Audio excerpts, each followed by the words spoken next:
అందరికీ happy Diwali. Welcome to Mani's cook book. ఈ వీడియోలో మా ఇంటి దీపావళి చూపిస్తాను.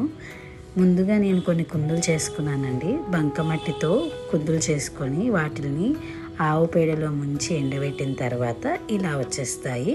ఇవి గట్టిగా ఉండడానికి మనం ఆవు పేడలో ముంచుతామన్నమాట.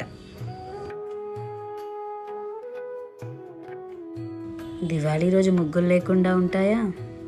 దీపాల వరసనే దీపావళి అంటారు కదా. ఇవి మా దీపాలు.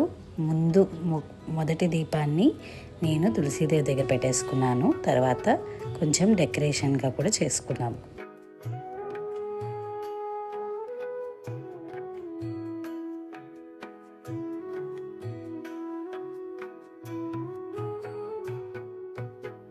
దివాళీ రోజు లక్ష్మీదేవి పూజ ఎలా చేసుకోవాలి? లక్ష్మీదేవి యొక్క పూజ ఏ విధంగా చేయాలి అంటే దానికి ఒక పీఠం ఏర్పాటు చేసుకుని ఆ పీఠం పైన ఎర్రబట్ట వేసుకోవాలి. ఆ పైన కలశాన్ని ఏర్పాటు చేసుకోవాలి. ఆ ముందు లక్ష్మీదేవి యొక్క ప్రతిమను ఏర్పాటు చేసుకోవాలి. లక్ష్మీదేవి యొక్క కుడి చేతి భాగంలో ఆవునేయి దీపం ఉండాలి. ఎడమ చేతి భాగంలో నువ్వుల దీపం ఉండాలి. అలాగే మనకు గోమ చక్రం ఉండాలి. అలాగే లక్ష్మీదేవి యొక్క రూపం ఉండాలి. అదేవిధంగా పసుపు చేసుకోవాలి. ఆయనకి నైవేద్యంగా బెల్లముక్క పెట్టుకోవాలి. చుట్టూరా మంది ఉన్నటువంటి రూపాయి కాయిన్స్ అని పెట్టుకోవచ్చు. హాయిగాను ప్రశాంతంగా పెట్టుకోవచ్చు. పెట్టుకుని ఇప్పుడు గణపతి యొక్క ఆరాధన, తర్వాత లక్ష్మీ అష్టోత్తరం చేసుకుని అమ్మవారికి ధూపం దీపం నైవేద్యం హారతి ఇచ్చిన తర్వాత అమ్మవారి యొక్క కరుణ చూపించమని చెప్పేసి మనం వేడుకోవాలి.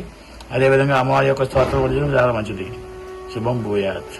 అమ్మవారికి పులిహార బియ్యపర్వన్నం నైవేద్యం పెట్టేసుకున్నాక మేము కూడా క్రాకర్స్ కాల్చేసాము.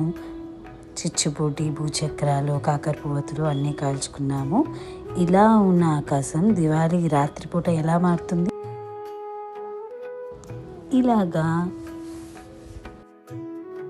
క్రాకర్స్ కాల్చేసుకున్నాక కళ్ళు తుడుచుకొని గవ్వలు చేసుకున్నాము.